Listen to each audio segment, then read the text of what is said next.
안녕하십니까. 저는 서울시 영등포 50%센터에서 금융교육지원단장으로 사회공헌 활동을 하고 있는 유흥수입니다. 반갑습니다. 오늘은 5, 60대 신중년의 은퇴생존 전략에 대한 주제로 설명을 드리도록 하겠습니다. 우리나라는 이미 100세 시대에 도달을 하고 있습니다만은 퇴직이 너무 빠릅니다. 물론 퇴직은 60세로 법에 정년이 명백히 정해져 있습니다만은 퇴직이 너무 빠르다. 그러면 우리나라 국민들의 노후 준비 상태는 어떨까를 한번 살펴보도록 하겠습니다. 자, 퇴직이 너무 빠르다. 그 후에, 퇴직 후에 16만 시간을 우리는 버텨내야 됩니다. 그러면 여기서 16만 시간이라고 하는 것이 어떻게 해서 나왔는가를 간략하게 한번 설명을 드리겠습니다. 하루는 24시간이죠. 24시간 중에서 은퇴자들의 생활을 생각해 볼 적에 식사하는 시간, 잠자는 시간 등등의 시간을 빼고 나면은 대충 은퇴자의 하루 시간은 11시간이 된다고 그럽니다. 그래서 11시간 곱하기 365일 곱하기 40년 하면은 16만 600시간이 나오게 됩니다. 그래서 은퇴 후에 16만 시간을 어떻게 보낼 것인가라고 하는 얘기들이 요즘에 굉장히 유행을 하고 있습니다. 자, 지금 표에 보시는 바와 같이 우리나라 통계청에서 내고 있는 수치입니다만은 우리나라는 50세 전후에 자이든 타이든 간에 퇴직을 하고 있습니다. 그런데 기대 수명은 남자가 80.6세, 여자가 86.6세, 평균 83세입니다. 그러니까 적어도 우리가 수치, 기대 수명만 놓고 보다 하더라도 퇴직이 50세 전후여야 되는데 83세까지 산다. 평균적으로. 여성의 경우는 86.6세까지 살고 있습니다만은 30년이 훨씬 넘게 되죠. 그래서 정년은 60세로 정해져 있습니다만은 현실 정년은 49세다. 심각한 문제 중에 하나죠. 그리고 또 우리나라는 말씀드렸다시피 최고 속도로 고령화가 되고 있습니다. 그래서 100세 시대는 현실이다라는 말씀 드리겠습니다. 자, 그러면 우리나라 국민들은 은퇴 준비를 얼마나 잘하고 있을까요? 라고 하는 거에 관해서 한번 살펴보도록 하겠습니다. 이 통계는 미래셋 은퇴연구소에서 2022년대 조사한 결과입니다. 완벽한 준비를 하고 있다가 한 7% 정도, 큰 지장이 없을 것 같다가 한 30%, 그래서 대체로 준비를 하고 있다 또는 준비가 되고 있다라고 하는 것이 37% 정도 됩니다. 불충분하고 방법도 없다라고 하는 것이 20% 정도, 19%에 도달하죠. 충분한 대비가 어려울 것 같다라고 해서 반대쪽으로 준비가 안 돼 있다고 하는 쪽이 63%에 도달을 합니다. 근데 우리가 이제 완벽한 준비를 7%라고 대답을 했는데 다소 좀 보수적으로 우리 국민들이 대답한 걸 감안해서 완벽한 준비를 한 10% 정도 하고 있다고 가정을 할 적에 그렇다 하더라도 준비가 되고 있다는 한 40%, 준비가 되어 있지 않다가 60%, 그래서 절반이 준비를 못하고 있는 딱한 실정에 있습니다. 자, 그러면 이렇게 노후 준비가 지금 60%가 제대로 안 되고 있다고 그랬죠. 그러면 노후 준비에 대해서 우리 국민들이 잘못된 생각을 한 3가지 정도를 하고 있습니다. 그 잘못된 생각 첫 번째, 아직도 자녀가 자기 자신의 노후 대책이라고 생각하는 사람들이 많습니다. 상당수가 그렇게 생각하는데 결론적으로 말씀드려서 자녀가 우리 시대에 우리 자녀는 우리의 노후 대책이 될 수 없습니다. 추후 자세하게 설명드리도록 하겠습니다.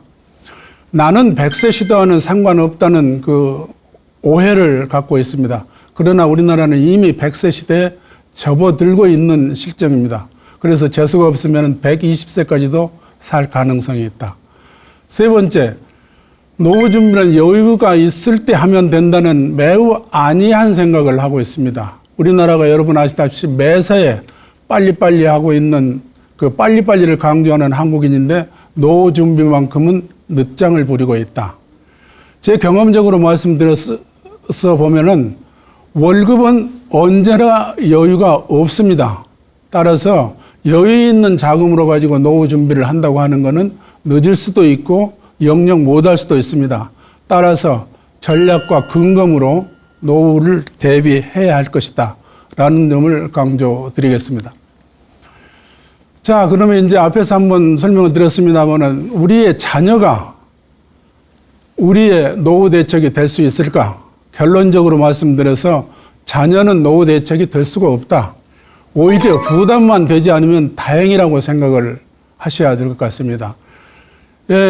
앙케이트 조사를 해보니까 20년도에는 가족들이 책임져야 된다라고 하는 것이 대충 한 70% 정도 됐었는데 2018년도에는 27%로 가족이 부모를 책임져야 된다라고 하는 그 개념이 굉장히 넓어지고 있습니다. 대신에 국가가 책임을 지고 국가가 대책을 마련해야 된다라고 하는 것이 2000년도에 20%였습니다만 2018년도에는 54%까지 굉장히 증가하고 있습니다. 그러니까 사회복지 증가를 원하는 국민들이 굉장히 많다. 이렇게 설명드릴 수 있겠습니다. 자, 지금 우리나라는 세계에서 출산율이 제일 낮은 나라입니다. 작년도에 합계 출산율이 0.78입니다. 세계에서 압도적으로 낮은 나라입니다. 그래서 지금은 한 명을 낳지도 않습니다. 여성 한 명당 한 명의 자녀를 낳지도 않은 그런 시대가 되어버렸습니다. 그래서 결론적으로 5, 60년 전에는 출산율이 5, 6이었기 때문에 한 여성분이 5 내지는 6의 자식들을 낳았기 때문에 거기에서 한 명 정도, 20% 정도의 그 효자가 생긴다고 했습니다. 통계적으로. 그러나 지금은 한 명도 낳지 않기 때문에 자녀의 부양을 기다리기는 어렵다라는 얘기입니다. 그 다음에 또 자녀 리스크라고 하는 게 있습니다. 자녀 리스크라고 하는 거는 성인이 돼서도 부모의 돈을 땡겨다 쓰고 나가서 독립하지 않은 사람들 우리는 캥거루라고 그러죠. 그래서 이 캥거루는 노후에 무거운 짐이 되고 있다. 그다음에 자녀와 관련해서 3대 불안 요소가 있습니다. 첫째, 사교육비를 우리나라가 너무 많이 쓴다. 결혼 자금에 과도한 자금을 쓰고 있다. 그다음에 또 외국과는 달리 우리나라는 애들이 결혼하게 되면 주택 자금을 마련해 준다. 등등 해서 부모들은 자녀들의 부양 내지는 자녀들을 기르기 위해서 너무나 많은 비용이 들어간다. 자기의 노후 준비는 제대로 하지 못하고 있는 실정입니다. 그래서 지금 자녀가 우리의 노후 대책이 될 수 없을 뿐더러 부모들한테 집만 안 되면 다행이라고 했습니다만 이 자녀들을 그러면 어떻게 해서 제대로 살 수 있게 할 것인가 하는 것이 부모들의 의무가 되겠습니다. 그래서 저는 자녀를 가급적이면은 조기 독립을 시켜라. 조기 독립을 하는 특단의 조치를 마련해라. 그래서 나가라고 해라. 그래 나가지 않으면 쫓아내야 된다라는 얘기입니다.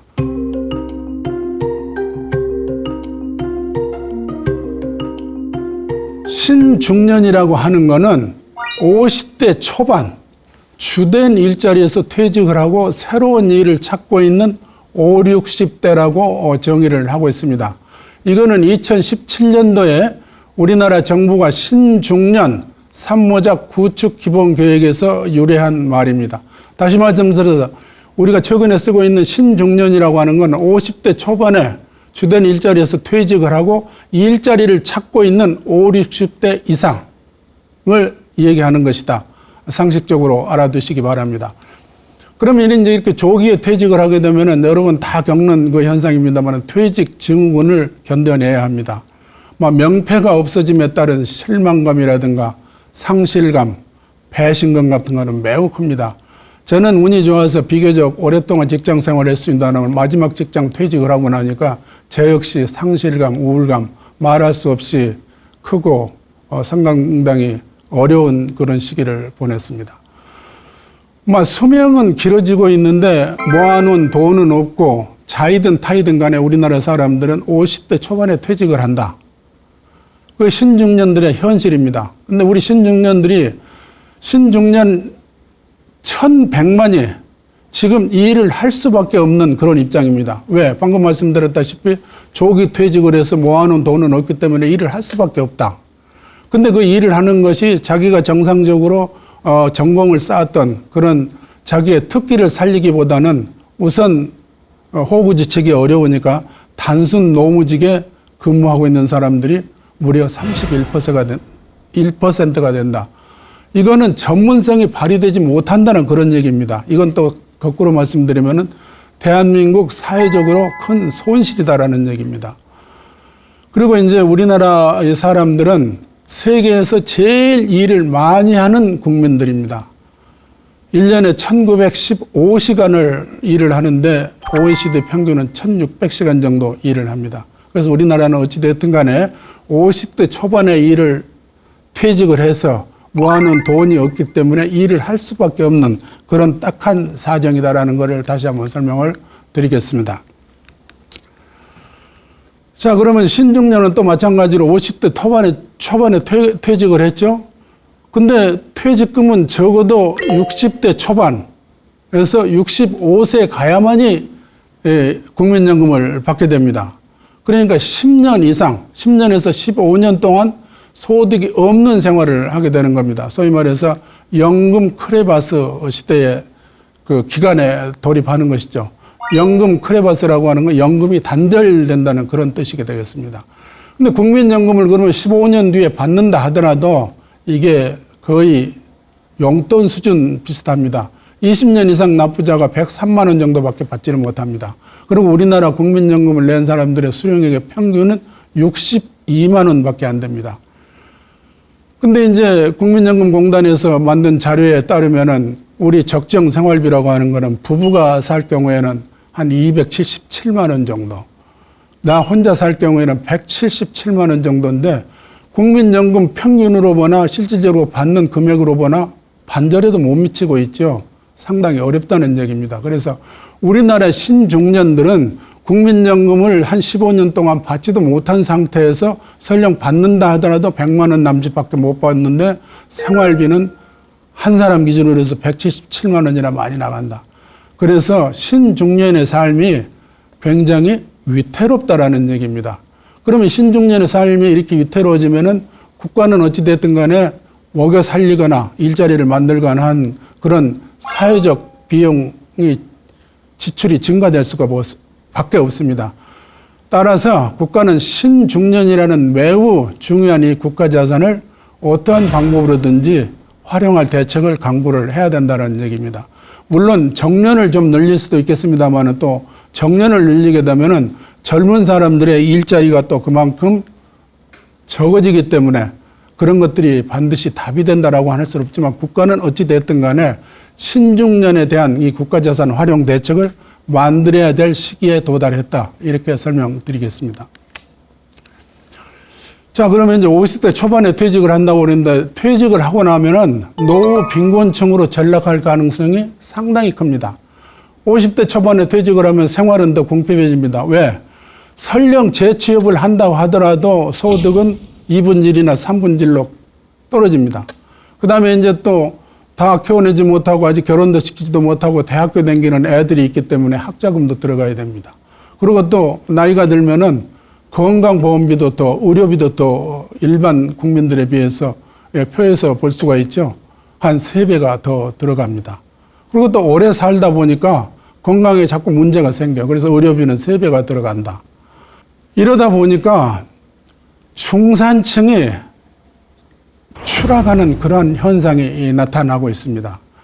중산층이라고 하는 것이 뭐냐면은 OECD에서 중산층의 개념을 만들어 놨습니다만은 중산층은 우리나라 국민의 전체 인구의 딱 반절에 해당하는 사람의 그 소득의 75%에서 200%를 중산층이라고 그럽니다. 근데 거기에 들어가지 못한 사람들이 1990년도에 70%인 것이 2022년도에 60%까지 떨어졌습니다. 그러면 10%밖에 안 되는 것이 뭐 이렇게 크냐라고 하는데 70%에서 60%로 중산층의 비율이 떨어졌다고 하는 것은 굉장히 양극화가 심해졌다. 소득화가 소득 재분배가 제대로 안 되고 있다라는 얘기입니다. 그러면 이제 이렇게 중산층이 추락을 할 가능성이 있다고 그랬는데 만약 한번 중산층으로 있다가 중산층에서 떨어지게 추락을 하게 되면 회복할 가능성이 있을 것인가 라는 문제 한번 생각해 보겠습니다. 로또에서 1등을 한 2번 정도 맞기 전에는 회복할 가능성이 거의 없습니다.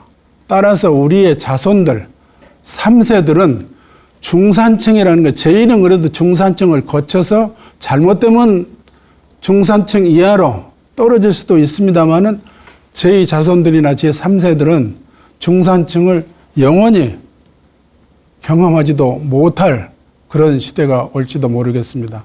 매우 어두운 얘기죠. 그러나 이제 이런 것들은 국가가 이런 것에 대해서 착실하게 대책을 세워야 되리라고 생각을 합니다. 자, 그러면 이제 우리나라 노인층, 여기서 이제 노인층이라고 지금까지는 신중년을 중심으로 설명드렸습니다. 노인층이라 우리나라에서 법적으로 노인층이라고 하는 거는 65세 이상의 인구를 노인층이라고 통상 얘기를 합니다. 그럼 우리나라 노인층은 어떤 대접을 받고 있는가를 한번 설명드리겠습니다. 샌드위치 세대입니다. 샌드위치 세대라고 하는 거는 저희처럼 노인층에 있는 분들은 과거에 부모를 모셨습니다. 부모를 모셨고 또 모신 자기들은 또 아들로부터 부양을 받았는데 지금에 있는 노인층은 부모를 부양을 하기는 했습니다만은 자식들로서는 부양을 받지 못합니다. 이거를 샌드위치 세대, 좀 우리말로는 낀 세대라고 합니다. 자, 그러면 우리나라 노인층들은 어떤 분들인가 한번 봅시다. 세계 10위권 경제 발전의 주역입니다. 우리나라 지금 땅덩어리는 작고 인구는 5천만이지만 그 작은 나라에서 세계 10위권의 경제 발전에 아주 경제 대국이 되고 있습니다. 면적은 물론 아주 적지만 10위권의 경제 대국입니다. 그러면 이제 10위권의 경제 대국을 일으킨 우리나라의 노인층은 어떤 분들인가를 한번 설명을 드리도록 하겠습니다. 후진국 어린이로 태어났습니다. 우리나라 노인층들은 첫째 후진국 어린이로 태어나서 중진국에서 경제활동을 했습니다. 중진국에서 경제활동을 했다고 하는 것은 세계 10위권 경제발전의 주역이라는 얘기입니다. 그러고 나서 지금 현재 노인이 돼서는 선진국에서 은퇴생활을 하고 있습니다. 그러니까 우리나라는 후진국에서 중진국, 선진국을 다 거쳤습니다. 우리나라 지금 노인층들은. 그러니까 이거를 서구하고 비교해서 보면은 산업화에서 경제 디지털화까지 이룩하는데 서구는 보통 3세기가 걸쳤는데 우리나라는 한 생애에 이거를 이룩했습니다. 이게 한강의 기적이라고 하는 것이죠. 세계에서 유례가 없는 대한민국 노인들의 이 박수 받을 만한 그 헌신적인 활동 우리가 높이 기려야 되겠습니다. 그러나 우리 사회는 지금 어떻습니까? 지공도사, 지하철 공짜를 타고 다니는 분들을 지공도사라고 합니다. 지공도사일 뿐이지만 출입 금지 대상으로 전락을 하고 있습니다. 많이 그렇지는 않습니다만 가끔 요즘에 노인네들 들어오지 못하게 하는 카페라든가 음식점 같은 것이 상당히 생겨나고 있다고 합니다. 서글픈 현상이죠. 효사상, 경모사상은커녕 노인같이 평가를 절하하는 그런 풍조가 있다. 그 다음에 또 어려운 것이 우리나라가 세계 제1의 빈곤율, 노인들의 빈곤율을 나타내고 있다. 이 빈곤율이라고 하는 것은 중위소득의 반절 이하로 있는 그 사람들의 비율을 39%라고 그러는데 우리나라 노인들의 40% 가까운 사람들은 중위소득의 중간에 있는 그 사람의 소득의 반절 이하에 있는 사람들이 39%나 됩니다. OECD 평균이 15%이기 때문에 대충 한 2.7배 정도, 7배 정도 굉장히 좀 심각한 문제죠. 자, 여기서 그 토인비 선생님의 그 말씀 한번 전하도록 하겠습니다. 만약 지구가 멸망해서 인류가 다른 곳으로 이주한다면 꼭 가지고 가야 할 문화가 한국의 효도 문화다라고 했습니다. 근데 이것이 지금 옛말이 되어버렸습니다. 토인비 선생이 한국에 오셔서 73년도에 한국을 오셔서 이 말씀을 하셨습니다.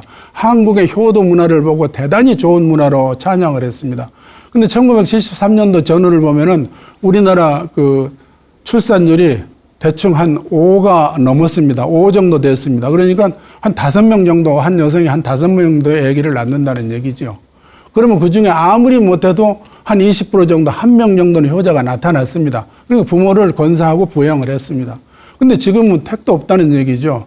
1도 안 되는 그 출산율로 가지고 효도가 나타날 확률이 거의 없다.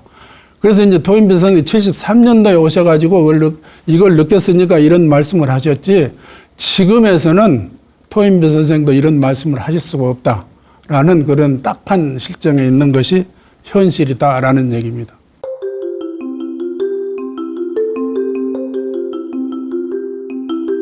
자, 그러면 지금까지는 이제 좀 다소 신중년의 삶이 위태롭다, 노인들이 좀 굉장히 어렵게 산다, 아마 10위권의 경제대국을 이루한 그런 공에도 불구하고 여러 가지 푸대접을 받고 있다라고 하는 좀 부정적인 얘기를 했습니다만은, 지금부터는 그러면은 행복한 은퇴 생활을 하기 위해서는 어떻게 할 것인가 라는 문제에 관해서 한번 검토를 해보도록 하겠습니다.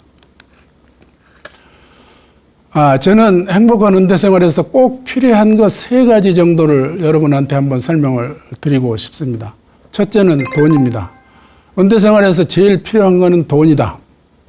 자, 그러면 노후 자금이 얼마나 필요할까라는 문제에 관해서 한번 생각을 해보도록 하겠습니다. 한 15년 전, 20년 전, 적어도 15년 전에 우리나라에 노후를 살기 위해서는 10억이 필요하다, 7억이 필요하다라고 하는 이 2가지 그래프를 놓고 방송에서도 난리를 치고 언론에서도 맨날 광고를 내고 그랬습니다. 근데 여러분들 여기에 속으면 안 됩니다. 여기서 10억이 필요하다, 7억이 필요하다라고 이렇게 강조했었던 거는 금융회사에서 일시연금을 유치하기 위한 공포 마케팅의 일환으로 국민들을 이렇게 속였던 겁니다. 근데 예를 들어서 자기는 1억도 안 되는데 10억 있어야 된다라고 하면 그 사람은 어떻게 하라는 얘기입니까? 그러니까 이러한 캠페인이나 공포 마케팅, 그 금융회사의 공포 마케팅은 국민들을 좌절감만 느끼게 했습니다. 그래서 사회적으로 이거 이러지 말아야 된다라는 반성이 있어가지고 요즘에는 이런 말이 거의 없어졌습니다. 그래서 있으면 있는 대로 준비를 하는 것이고 없으면 없는 대로 쓰는 것이지 꼭 10억이 있어야 된다, 7억이 있어야 된다라고 하는 것은 일반화의 오류다. 무시해도 된다라는 얘기입니다. 자, 그러면은 노후 자금의 크기는, 노후 자금 우리가 앞으로 생활에 가면서 이제 퇴직을 해버렸으니까 정상적인 월급은 이제 완전히 은퇴한 경우에는 없다고 가정을 하는 거죠. 노후 자금의 크기는 연금의 크기에 달려 있다라는 얘기입니다. 연금이라고 하는 거는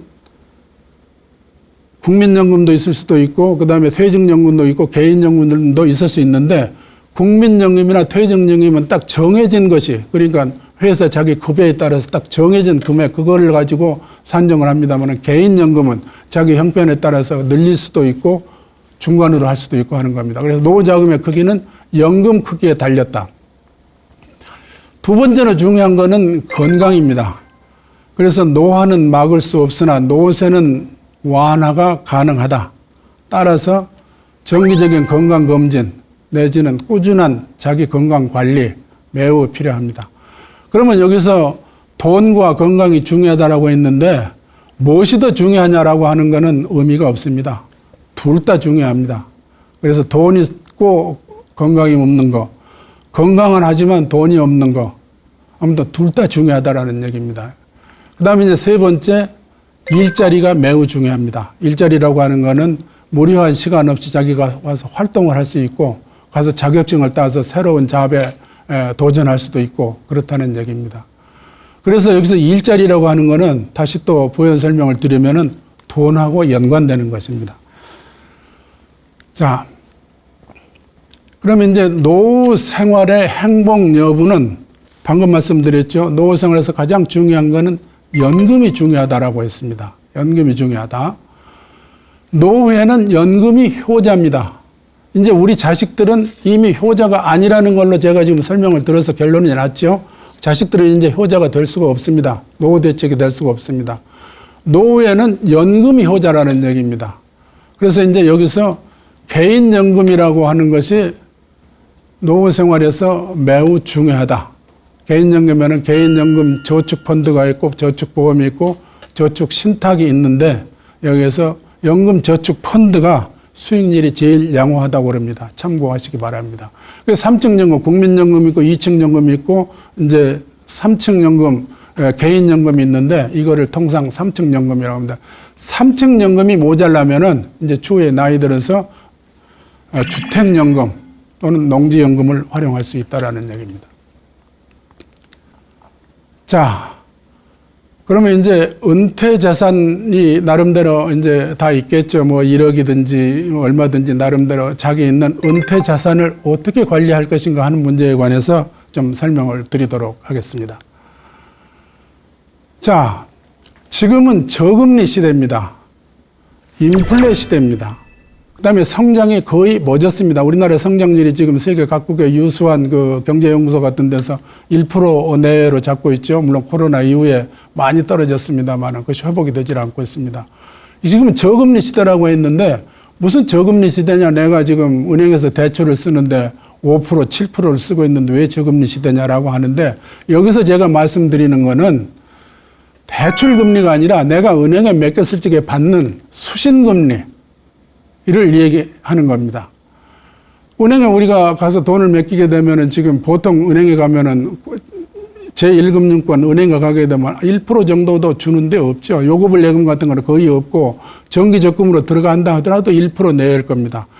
물론 저축은행이라든가 새마을금고라든가 이런 상호금융 같은 데서는 2%, 3%도 주는 데도 있지만 1금융권을 기준으로 했을 적에는 지금 현재는 확실히 저금리입니다. 그리고 이제 저금리가 있고 인플레가 있고 성장이 안 될 경우에 그러면 자산 증식을 어떻게 할 것인가 하는 문제에 관해서 우리가 한번 생각을 해보자라는 얘기입니다. 자, 여기서 표 하나 보시도록 하겠습니다. 금리가 4%일 적에 1억을 가지고 은행에 맡겨서 2억이 되는 순간이 18년이 걸립니다. 금리가 1%일 적에 1억을 갖다 맡기면 72년이 돼야만이 2억이 되는 겁니다. 그러면 만약에 50세에 퇴직을 해서 내가 1억을 어떻게 마련을 했어요. 51억을 가지고 있는데 이 1억의 자금을 은행에다 갖다 맡겨놓으면 2억이 되려면 72년이면 50세에 맡기면 몇 살이 된다는 얘기입니까? 122세가 된다는 얘기입니다. 122세가 되면 제가 한참 죽은 다음에 몇 년 뒤에 다시 말씀드려서 저금리 시대이고 인플레가 있는 경우에는 은행에다 돈을 맡겨서는 자산을 형성할 수가 없다라는 그런 결론이 나옵니다. 아시겠죠? 자, 그러면은 돈 1억 원을 그대로 놔뒀을 경우에 물가가 연간 한 4% 정도 올라간다고 할 적에 10년 후에 보면 한 6,700만 원 정도 남습니다. 그러면 30년 후에는 그 가치가 3천만 원대로 떨어집니다. 자, 그러면 여기서 봅시다.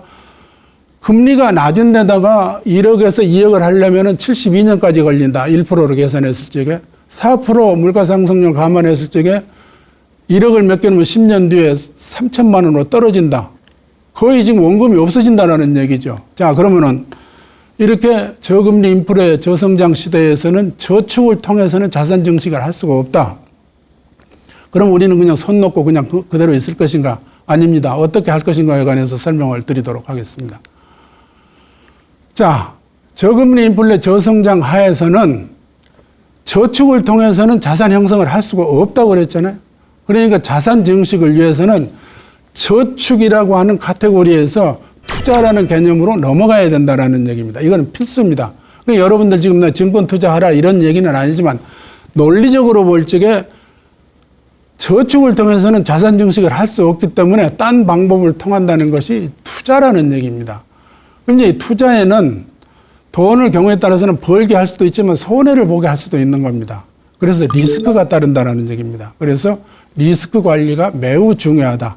그래서 앞으로는 은행에다 돈을 그대로 잠겨놓고 있는 것이 아니라 다양한 재테크 활용법을 우리가 강구해야 되겠다라는 겁니다.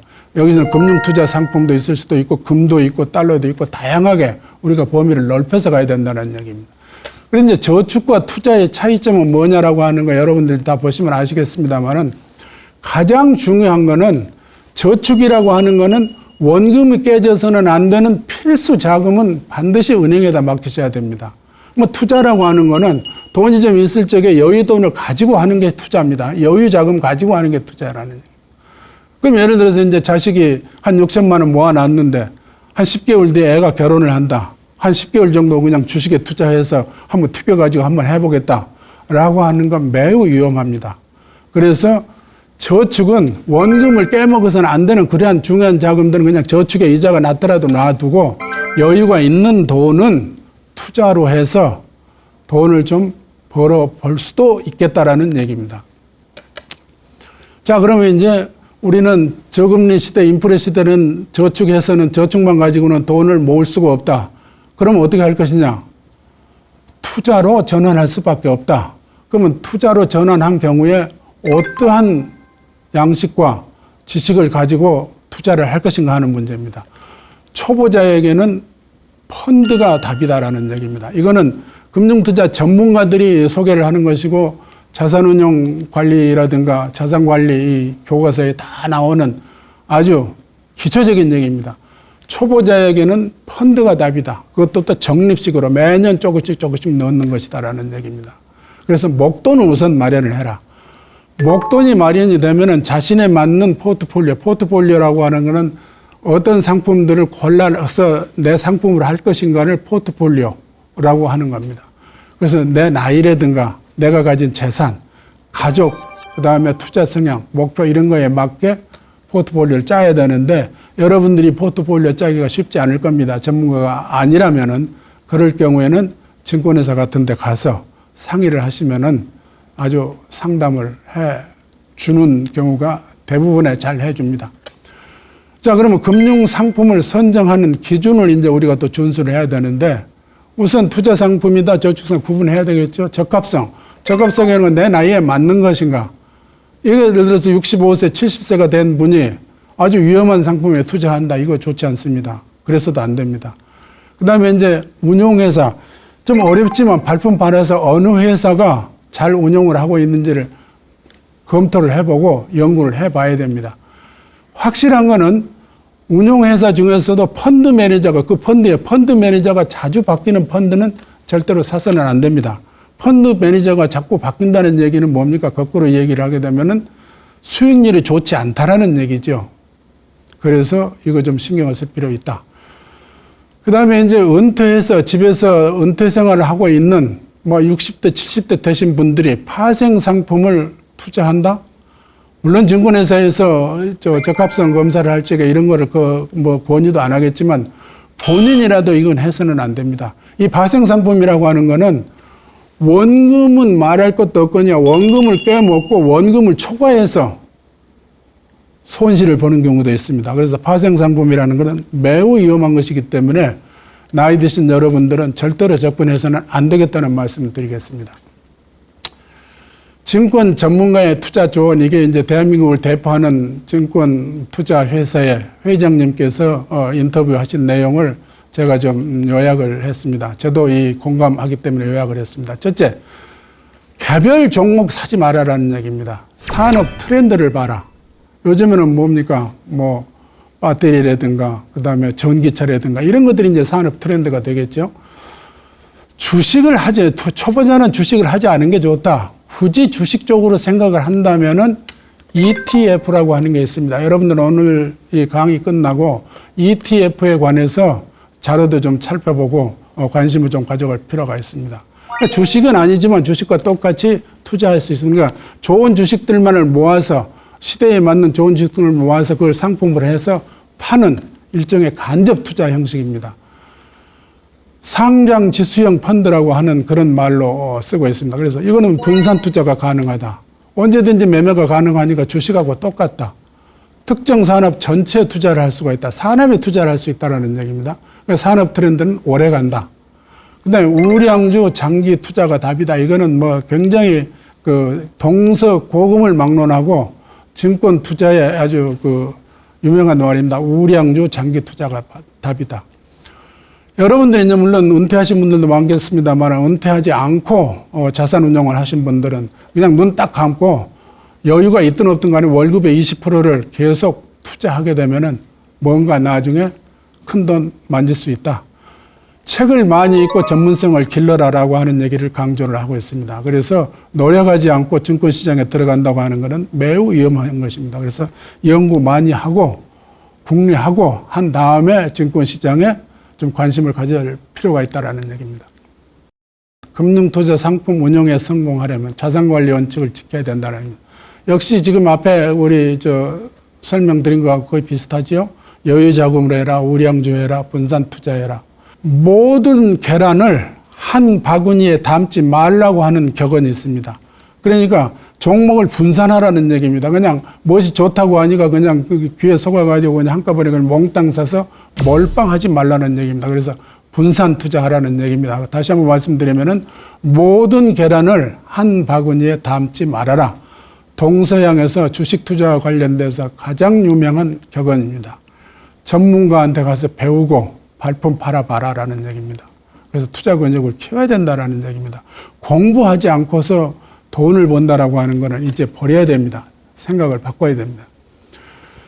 자, 그러면 이제 우리나라 많은 분들이 지금 것도 그렇고 최근까지도 과거에는 물론 말할 것도 없지만 주식의 투자 수익은 불로소득이라고 하는 생각들을 굉장히 많이 하고 있습니다.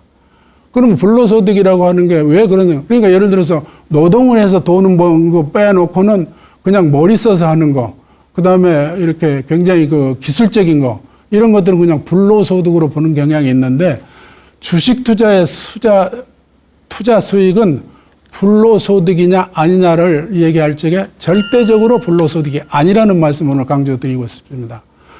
그러니까 꾸준히 연구하고 탐문하고 공부하고 해도 주식 투자에서 남길까 말까 하는데 우연히 그냥 돈이 벌어진다라고 하는 거 있을 수 없습니다. 그러니까 주식 투자는 불로소득이 아니다. 그만큼 연구하고 노력해야 된다라는 거 다시 한번 말씀드리겠습니다. 그러면 이제 주식 투자를 하거나 증권시장에 돈을 맡겨놨을 적에 수익률이 있잖아요. 그럼 어느 정도를 내가 만족할 것인가 하는 문제에 관해 좀 설명을 드리도록 하겠습니다. 근데 여러분들이 이제 은행에 갔다가 돈을 맡기잖아요. 은행에 갔다 돈을 맡기면 은행에는 이자가 없다. 거의 돈을 그냥 벌려주지 않는다라는 생각을 기본적으로 가지고 있습니다. 어려서부터 그런 걸 봐왔기 때문에. 근데 공교롭게도 증권회사에다가 돈을 맡기면은 몇 개월 사이에 몇 배가 남는 거 정도를 생각하고 몇십 프로가 남는 거를 생각을 하는데 절대로 이렇게 그렇게 크게 생각을 해서는 안 됩니다. 그거는 어떻게 보면은 굉장히 좋지 않은 생각입니다. 그럼 적정 수익률은 통상 물가지수에다가 예금 금리 정도를 보태서 그보다 조금 더 넘으면은 만족하는 것이 매우 현명한 방법이라고 생각합니다. 그래서 대충 보면 한 5 내지 6% 정도의 수익률이 나면은 잘 된 것이다라는 생각을 하고 그보다 더 나면 매우 기분 좋다. 오늘 뭐 친구들한테 밥 한번 산다. 이런 생각을 하셔야지 증권회사에 맡겨놨다가 몇 개월 사이에 몇십 프로가 오르고 몇 배가 오르고 하는 거는 지금은 기대할 수가 없습니다. 어쩌다가 눈먼 돈이 돌아다닐 수는 있지만 그것은 내 몫이 아닙니다. 그리고 주식 투자를 할 적에는 자기 책임이 원칙입니다. 자기 책임이 원칙. 근데 이제 옛날에 보면은 지금도 주식 투자를 해서 돈이 남으면은 아무한테도 얘기 않고 이건 내가 잘해서 내가 머리 써서 했으니까 돈 벌었다라고 하는데 주식 투자를 해서 손실이 나면은 어떻게 하든 간에 핑계를 찾으려고 합니다. 남을 탓하려고 하는데 이거는 절대로 나쁜 습관입니다. 주식 투자는 처음부터 끝까지 자기 책임 원칙이다 라고 하는 생각하에 여러분들이 투자를 하기 바랍니다. 자, 그러면 B2, 빚내서 투자하는 겁니다. 영끌, 영원을 모아서 빚내서 투자. 이게 노후 대책이 될 수 있을까요? 결론적으로 말씀드려서 대책이 될 수 없다. 낭패를 겪는다라는 말씀 드리겠습니다. 나락으로 떨어진 B2. 결과가 그렇습니다. 영끌 투자형 벼락거지들 많이 생산돼 있죠. 동학개미, 서학개미. 선학개미라는 비상장 투자에, 비상장 주식에 투자하는 걸 선학개미라고 합니다. 그래서 절대로 빚내서는 투자해서 한다. 신용거래도 하지 말아라고 하는 것이 제 지론입니다. 아까도 말씀드렸죠. 주식 투자는 여유자금으로 하라는 얘기입니다. 여유자금으로 해도 손실을 감내할 수 있을 정도로, 예를 들어서 여유자금 5억을 가지고 했는데 5억에서 손실이 그냥 다 나버리면 할 수 없는 거죠. 그럼 다 대충 한 5억 정도에서 한 1억 정도, 20% 정도 손실이 났다. 그 정도는 내가 생활했는데 별 지장이 없다. 이런 확신이 설치게 하라는 얘기입니다. 주식 투자는 절대로 빚 내가지고는 하지 말라는 얘기입니다. 제가 빚내서 주식 투자한 사람들을 해본 지는 한 번도 생각을 해본 적이 없습니다. 성공한 사람은 보지를 못했습니다. 신용거래 하지 마시기 바랍니다. 자, 은퇴 자산을 그러면 어떻게 운영할 것인가 하는 문제. 유대인들은 사업, 부동산, 현금을 3등분해서 했습니다. 우리는 그러면 어떻게 할 것인가? 마찬가지로 우리는 유태인들 같은 비슷한 방법으로 ETF 주식의 한 3분의 1 정도, 리츠의 한 3분의 1 정도, 채권의 3분의 1 정도 이렇게 투자하시는 게 현명한 방법이라고 봅니다.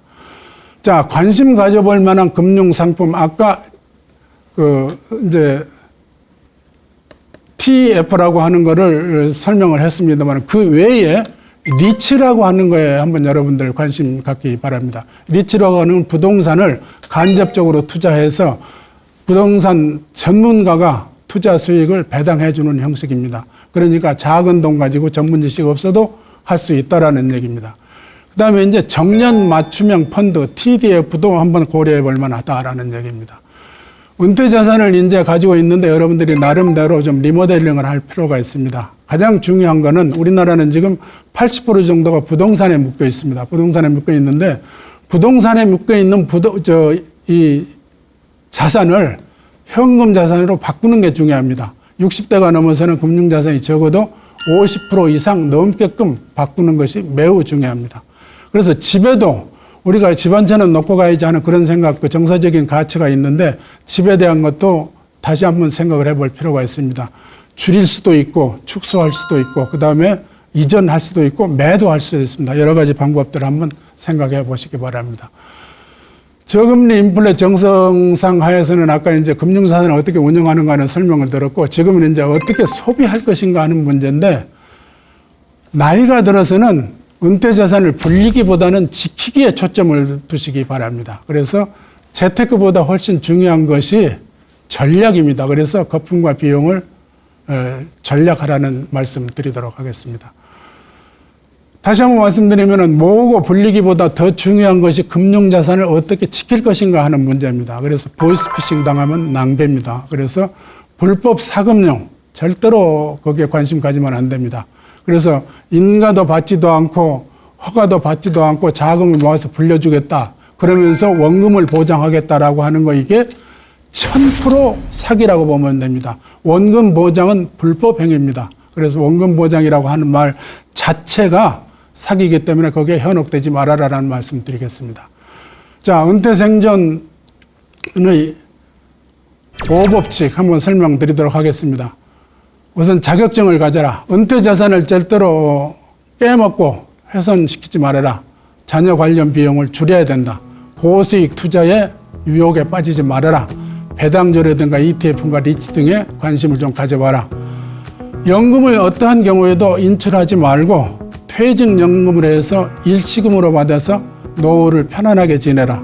이렇게 하는 걸로 해서 오늘 강의를 맺도록 하겠습니다.